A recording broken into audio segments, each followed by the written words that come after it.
सुप्रभात। पानी पीजे छान, गुरु कीजे जान। यह हमारी आज की आध्यात्मिक चर्चा का विषय। पानी पीजे छान, गुरु कीजिए जान। जो शिष्य का उद्धार कर दे वही गुरु होता है। धन लेने वाले गुरु तो बहुत हैं, पर हृदय का ताप हरने वाले गुरु दुर्लभ हैं। गुरु बनाने वाले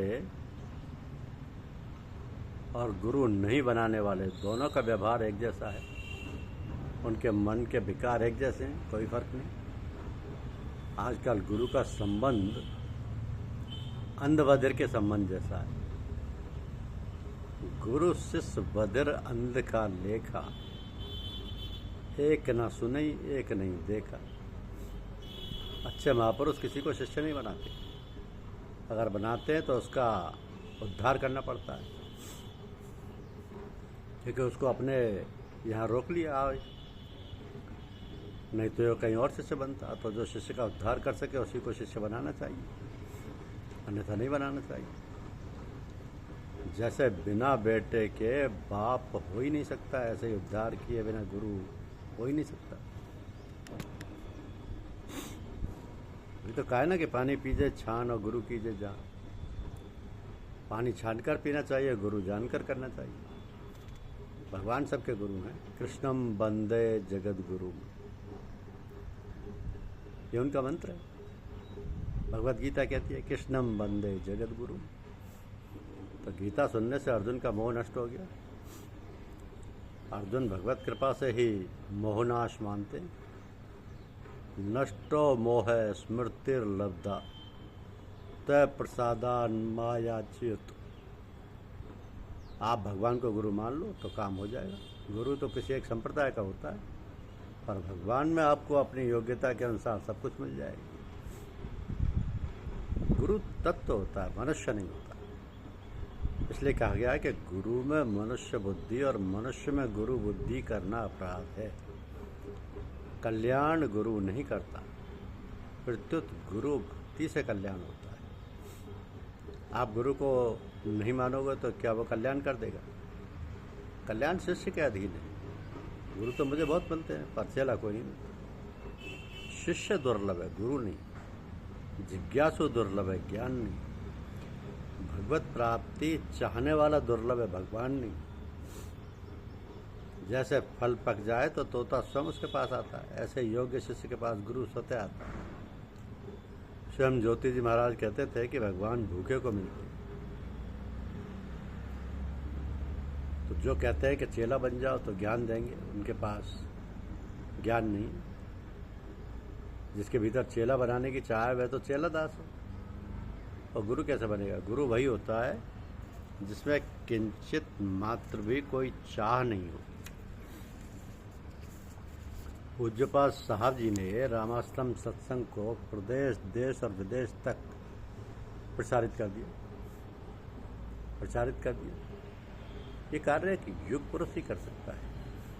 साहब जी ने घर द्वार छोड़ा, जमीन और जायदाद छोड़ी, जिज्ञासुओं के घर जा जाकर इस विद्या को जन साधारण में प्रवेश कराया, जिसके फलस्वरूप आँख में चोनी कराने वालों की इतनी बड़ी संख्या हो गई और होती जा रही है कि यदि ये प्रगति रही तो सामने बैठकर आँख में चोनी करने वालों की कमी हो जाएगी।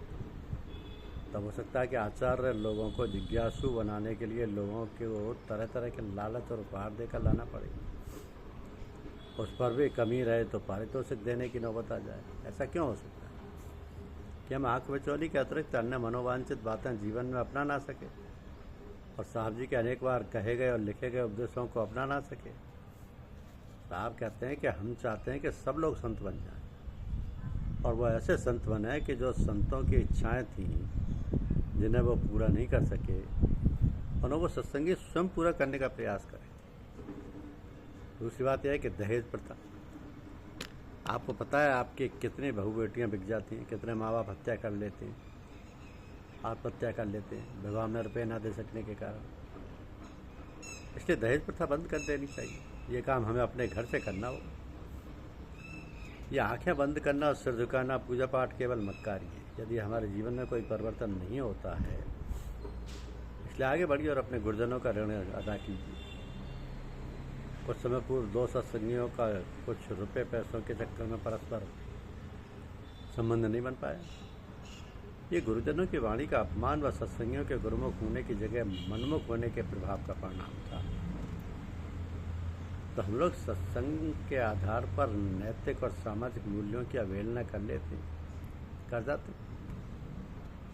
इसी की ओर पूज्य साहब जी ने कहा है कि जहाँ तक सत्संग का ताल्लुक है, तो प्राय कहते सुना है कि इन घरेलू बातों से, विवाह शादी वगैरह से और सत्संग से क्या मतलब है। आइए, सत्संग का संबंध तो आपकी हर बात से, आपके बातचीत करने के ढंग से लेकर खाने पीने, ओढ़ने पहनने, सोने जागने आदि सभी बातों से। उसी प्रकार शादी विवाह करने के तौर तरीके और अन्य सामाजिक रीति रिवाजों को निभाने आदि सभी बातों से। कारण यह है कि सभी बातों का ही प्रभाव तो हमारे दिल दिमाग पर पड़ता है।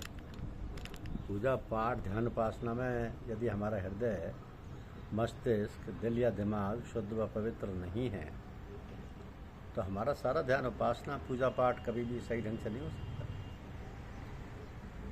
एक यह भी और कारणों के साथ खास कारण है जिससे वर्षों अभ्यास करने के बावजूद वे जैसे कि तैसे बने हुए, उनके आचार विचार व्यवहार उसी प्रकार से हैं जैसे पहले थे। ऐसे लोगों के कारण सत्संग बदनाम होता है कि ये आदमी इतने दिनों से सत्संग में आता है, इसका चाल चलन में व्यवहार इस प्रकार का है, वाला सत्संग क्या करे, ऐसे सत्संग से क्या लाओ। इस प्रकार बदनामी होती है। सत्संग इसमें क्या करे जब आप उसको अपनाएंगे नहीं। तो सभी लोग सावधान हो जाओ और अपनी अपनी हैसियत मत आंको। रुपए पैसे समाज में बड़े होने के कारण, बल्कि इस हालत में सबको साथ लेकर चलने की आवश्यकता है। पैसा कमाना कोई ख़राब नहीं है, मगर यह तरीके से कमाया जाए और उसका वितरण सही ढंग से हो तो कोई अर्ज नहीं। ये सब बातें साधकों के लिए तो हैं ही, किंतु हैं सब आम लोगों के लिए भी, जो सत्संगी हैं, परमार्थी हैं, परमार्थ के पथिक हैं। उनका जीवन तो आदर्श होना चाहिए। पूज्य साहब जी ने ऐसे अनेक उदाहरण पेश किए, कुछ रामाश्रम और कुछ अन्य स्थानों पर, कानपुर आदि स्थानों पर, जिनमें पूज्यपाद बाबू जी की विशेष प्रेरणा रही। अब इसी कारण उनके समय में जो परस्पर प्रेम सत्संगियों में था, वो आज नहीं है। साहब जी की बातों पर अमल करके सत्संग को बदनाम होने से बचाने का साधकगण भरसक प्रयत्न करेंगे, तभी उनकी साधना सफल होगी और वे भगवान की दया कृपा के पात्र बनेंगे। धन्यवाद। वीडियो पसंद आया हो तो लाइक और सब्सक्राइब जरूर करें। धन्यवाद।